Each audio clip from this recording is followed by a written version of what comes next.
দেখানো হচ্ছে একদল মানুষ যাদের আঙ্গুলগুলো লম্বা লম্বা তামার, এভাবে হ্যাচড়াচ্ছে, নিজের গাল নিজে হাসড়াচ্ছে এবং নিজের দেহ থেকে গোশত তুলে ফেলছে, ভক্ষণ করছে। নবীজি জিজ্ঞাসা করলেন সাল্লাল্লাহু আলাইহি ওয়াসাল্লাম, এরা কারা? কি কারণে এদের শাস্তি হচ্ছে? তাকে বলা হলো, এরা আপনার উম্মতের সেই সব ব্যক্তি যারা সবসময় গীবত আর সমালোচনায় ব্যস্ত থাকে। এবার নবীজি দেখছেন এক শ্রেণীর মানুষ, পেট এইরকম ফোলা, অট্টালিকার মতো পেট ফোলা, আর ভিতরে সাপ কিলবিল করছে এবং এদেরকে রক্তের নদীতে ফেলে মাথাটা ফাটিয়ে দেওয়া হচ্ছে। নবী জিজ্ঞাসা করলেন সাল্লাল্লাহু আলাইহি ওয়াসাল্লাম, এরা কারা? এরা আপনার উম্মতের এই সব ব্যক্তি যারা ছিল সুদখোর, রিবাখোর। মানে এই উম্মতের অন্যতম বড় সমস্যা হবে রিবা, যেটা আমি বলেছি, প্রতিটা সেক্টরে রিবা। সবচেয়ে নিম্ন পাপ নিজের মায়ের সাথে জেনা করা, সবচেয়ে উচ্চ পাপ আল্লাহ এবং তার রাসূলের সাথে যুদ্ধ করা, এটা হলো সুদ। এবং এর বাস্তবতা হচ্ছে এই, ধনী দিন দিন ধনী হবে, গরিব দিন দিন গরিব হবে, এটা বাস্তবতা। রক্ত চুষে খাওয়া হয়, এই কারণে রক্তের নদীতে ফেলা হয়েছে। এবং সাপ খেয়েছে তারা, সাপ খেয়ে পেট ফুলিয়ে ফেলেছে। আর একটা হাদিস আগেই বলেছি, যে দেয়, যে নেয়, যে সাক্ষী থাকে, যে লিখে রাখে, সবাইকে সমানভাবে লানত করেছেন নবী সাল্লাল্লাহু আলাইহি ওয়াসাল্লাম।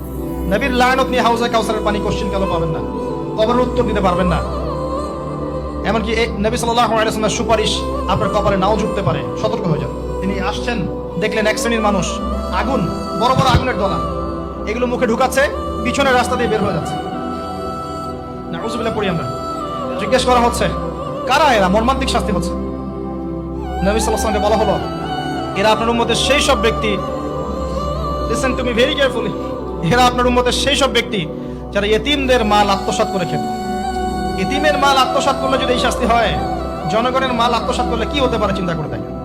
এটা মানুষের হক, আল্লাহর কাছে ক্ষমা পাওয়া যাবে না, মানুষকে নিতে হবে। আরো এগিয়ে আসলেন, তিনি দেখছেন, এবার বলতে গিয়ে আমার বুক কাঁপছে, দেখলেন এক শ্রেণীর মানুষ জিহ্বাগুলোকে টানা হচ্ছে, আগুনের কেচি দিয়ে কেটে দেওয়া হচ্ছে, আবার জিহ্বা জোড়া লাগছে, আবার কেটে দেওয়া হচ্ছে, চলতে আছে অনবরত, কন্টিনিউয়াস। আল্লাহর কাছে কায়মনো বাক্যে দোয়া করি, এই সময় দোয়া কবুল হয়। আল্লাহ পাক যেন দোয়া আমাদের কবুল করেন, আল্লাহ পাক যেন আমাকে এবং আপনাদেরকে এদের অন্তর্ভুক্ত না করেন। জিজ্ঞেস করা হলো, এরা কারা? নবী সাল্লাল্লাহু আলাইহি ওয়াসাল্লামকে বলা হচ্ছে, এরা আপনার উম্মতের সেই সব ব্যক্তি যারা ছিল বক্তা, ওয়াইজ, যারা অনেক বক্তব্য করতো, নিজে আমল করতো না। আর এই মহামারী আমাদের মধ্যে ছড়িয়ে পড়েছে, কোনো সন্দেহ নাই। যদি না পড়তো তাহলে আমাদের কথায় মানুষের জীবন পরিবর্তিত হতো। খুব কম দেখা যায় যে আমাদের কথাগুলো আপনাদের কলবে তাসির হচ্ছে। তাসির তখন হবে যখন আমার মধ্যে আমলটা থাকবে। জানা অনুযায়ী আমল না থাকলে এই অবস্থা হবে। আল্লাহ পাক আমাদেরকে হেফাজত করুন, আল্লাহ পাক আমাকে এবং আপনাদের সবাইকে হেফাজত করুন, আমিন। আরো এগিয়ে আসলেন, দেখা গেল এক শ্রেণীর মানুষ, যুবকরা খুব ভালো করে শোনেন এবং বিবাহিতরাও শোনেন, সামনে রাখা আছে ভালো গোশত, বাম দিকে রাখা আছে পচা গোশত, গন্ধ বের হচ্ছে। তারা এই পচা গোশত তুলে তুলে খাচ্ছে, গোগ্রাসে খাচ্ছে, ভালো গোশতের দিকে ভ্রুক্ষেপও করছে না। অবাক হয়ে নবী সাল্লাল্লাহু আলাইহি ওয়াসাল্লাম জিজ্ঞাসা করছেন, এরা কারা? তাকে বলা হচ্ছে, এরা আপনার উম্মতের সেই সব ব্যক্তি যাদের ঘরে পবিত্র স্বামী ছিল, বাইরে অন্য পরপুরুষের সাথে প্রেম করেছে, যাদের ঘরে পবিত্র স্ত্রী ছিল, বাইরে পরকিয়া করেছে। এখন যত মিডিয়া আছে দেখবেন, সিরিয়াল, মুভি, জাবি জাবি, এরা পরকিয়া শিখায়, জেনা এবং পরকিয়া শিখায়। খেয়াল করে দেখবেন, একটা ছেলে মেয়ের অবাধ মেলামেশা, হারাম মেলামেশাকে এমন ভাবে উপস্থাপন করা হয়, মনে হয় এটা একটা পবিত্র ইবাদত মনে হয়, এবং বোঝানো হয় যে প্রেম তো পবিত্র, পবিত্র প্রেমে কি সমস্যা? আরে প্রেম পবিত্র তখন যখন আমি আমার স্ত্রীর সাথে প্রেম করব। গোশত খাচ্ছে, পচা গোশত। আর একটা বলি, ঠিক এরপরে নবী সাল্লাল্লাহু আলাইহি ওয়াসাল্লাম দেখলেন একটা চুলা দেখলেন, চুলার নিচের দিকটা হচ্ছে প্রশস্ত, মাথাটা সংকীর্ণ এরকম, মানে তন্দুর রুটি ভাজে, দেখেছেন রুটি যে ভিতরে দেয় একটা এরকম গোল চুলা থাকে, সামথিং লাইক দ্যাট। নিচে দাউ দাউ করে আগুন জ্বলছে, আর এখানে কিছু মানুষকে জ্বালানো হচ্ছে। যখন নিচ থেকে আগুন এরকম করে আসছে, তখন এরা আগুনের তাপে উতলে উঠছে, আগুন নিচে নেমে যাচ্ছে, এরা আবার আস্তে আস্তে নেমে যাচ্ছে। এভাবেই হাদিসে ব্যাখ্যা করা আছে। নবী সাল্লাল্লাহু আলাইহি ওয়াসাল্লাম জিজ্ঞাসা করলেন, এরা কারা?